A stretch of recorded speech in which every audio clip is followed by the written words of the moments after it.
Hi, I'm Michael Feinstein, and welcome back to In the Archives. We have another exciting collection to share with you and talk about. It is the Bethards-Massey Collection, which is an amazing amalgam of music that came from the West Coast, from NBC, and from other sources that have come together and magically found their way to us. And the person who knows more about this collection than I do is our music librarian, Anna LoPrete, who is going to talk about this and much more. Hello, Hello. Anna. I'm thrilled to be able to share this moment with you. I'm happy to be here. Thank you. It's exciting to absorb the smell of all this stuff. Do you feel that way? Do you get excited when you're around old music, or do you go home and take an allergy pill? I wash my hands a lot because they do tend to shed and break apart. There is that. But these are old-fashioned germs, not like the ones we have today. Yes. You know? How did you get involved with us and what you do? So I started working here in April 2021. I was hired on a 2-year grant from the Institute of Museum and Library Services to begin the process of sort of consolidating the various collections, because there's about 30 collections within Bethards-Massey. Within Bethards-Massey, it's an amalgam of, I didn't know it was that many. It's about 30. And did you know there were 30, or did you discover there were 30? I discovered it. And you saw the distinctions between the different types of music? Yes. Right, okay. Many of the collections, the ones that I've been working with the most, do have similar materials in them, like the ones in the radio stations. They all have stock arrangements. Would you tell people what a stock arrangement is? Would be happy to. Yes, thank you. A stock arrangement is a published arrangement for some sort of instrumental ensemble, like a band or a dance orchestra. And I kind of think of them as being similar to sheet music, but for instrumentalists. With sheet music, it's for a singer and like a piano, but yes, this way a band can play it. Yes, and they were arranged in a way that they were scored for a larger group, including strings, but if you only had 8 pieces in your band, you could play this chart. If you had 12 pieces, or if you didn't have strings, or if you didn't have a vocalist, these charts were made so no matter what size ensemble you had, they would pretty much adapt to the group that was available. And one of the ways that songs were exploited back in the day was through live performances in local bands everywhere. So these were very important for making these songs popular. Okay, go on. I'm going to stop. Yes, talking. Well, I think we have about at least 75,000 of these. That's it? That's why I said at least. Wow. I like to err on the lower side. Oh, yeah. Well, I understand. So how many of these have you cataloged? I've cataloged about 800 stock arrangements, but one of the interesting and challenging things about the collection is that there are a lot of duplicates across the collections because they're published. You know, one radio station would have kind of the same collection as another radio station. So part of what I'm doing is integrating the published materials. So they're all together. And removing the duplicates. It's a big project. Yes, it is.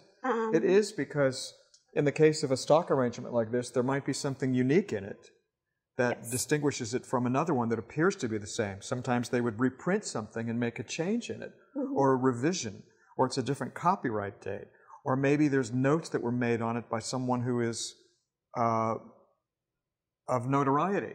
Exactly. I found in one of my collections a sheet on top of it, or a stock, that just listed names of people who had borrowed the chart. And there's Meredith Wilson's name, and there's a composer's name. And I thought, oh my God, these are the signatures of these people. So every little piece of ephemera that was supposed to be disposed or thrown away in the course of looking back for historical purposes becomes important.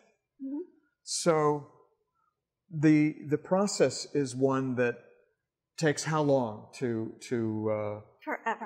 Forever, yeah, it does. I mean, well, once you've collated, how do you create a spreadsheet, or what information do you note for for library purposes? Well, so it came with a spreadsheet. Actually, came with 3 spreadsheets that combined had over 150,000 entries. And it supposedly listed every title in the collection, all of the collections combined. But I have a feeling it didn't. It didn't. And when it did, and the titles that it did contain, it was usually just the title and like a shelf list number so we could find it.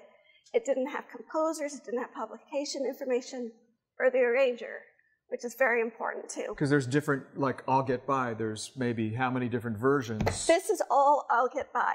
Okay, and there are 16 folders. Wow. 8 of them are from NBC alone, and it was only in the spreadsheet once. Right, so there you go. So I have a couple volunteers who are going folder by folder, making sure that every folder is listed. Folder by folder in bolder. Sorry, that was stout-hearted men. Go ahead. One other thing that I was not expecting is I knew we'd get different arrangements of the same song. But what I wasn't expecting was that I'd get the same arrangement in multiple keys. Multiple keys? So now that I didn't know about. Yes, these are all the same arrangement in 6 different keys. But we've kept... We keep... 1 of each of the 6, so yes. These are all duplicates. So these are ones that will be rehomed. These I haven't touched yet. I've just pulled them from the shelves. Got it. So their fate is TBD. Exactly. Like all of our fates. Yes. Yes. Right. But I do keep all of the keys because in addition to wanting this material to be performed, we want to show sort of the historical picture. And so if nothing else, you know, it's really easy now to put in music into a music notation program and have the key changed. But at this time, that wasn't, you know, they had to lay each one out for individually, separate. yes. Well, you say it's easy to transpose using a digital system, but actually it's not because it's artificial intelligence, yes. and AI doesn't necessarily know, oh, well, that is too high in the range there, and this doesn't work here. So it's not the same as somebody going, because with music, it's not just boom, you can move it to this key and it will work in that key. So, but you're right. I mean, that's how most people do it now. Yeah. And there's lots of mistakes that happen and lots of other things. So original sources become particularly important with all of this. I used to be an accompanist in my past life, and I was given a song once that somebody had transposed, but they missed a step, and so it had like 5 flats in the signature, but like 8 sharps, and so it was horrendous. Yes, I understand. And that reminds me that with these arrangements, it was very important to keep each one together, because I was doing a concert and I had a Nelson Riddle arrangement for Frank Sinatra that I borrowed, and when I passed it out, I discovered that half of it was in one key and half of it was in another key because it hadn't been put away properly, and I couldn't do the song. Exactly. Yeah, I discover that all the time over here, that multiple arrangements have been mixed together. Is there any particular revelation or discovery or anything that has been surprising through this process that was unexpected, that has changed your perspective about what you do or enhanced it in any way? You know, so I came from an academic library where we got very upset when people marked up our music, and we would have our circulation workers erasing all the markings. And so I came with that kind of mentality, but I've started to really appreciate all of the markings that go on there, and make sure that we preserve those. Well, that's wonderful, because it's true, it tells a story, and it's part of the creative process.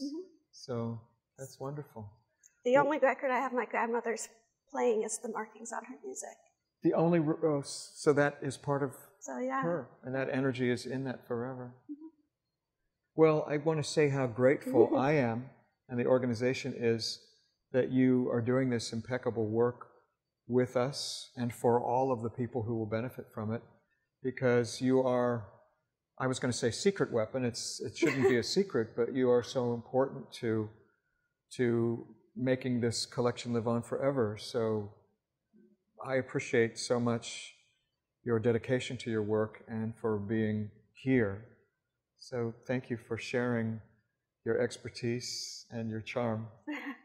in our discovery of the Bethards-Massey Collection. Thank you.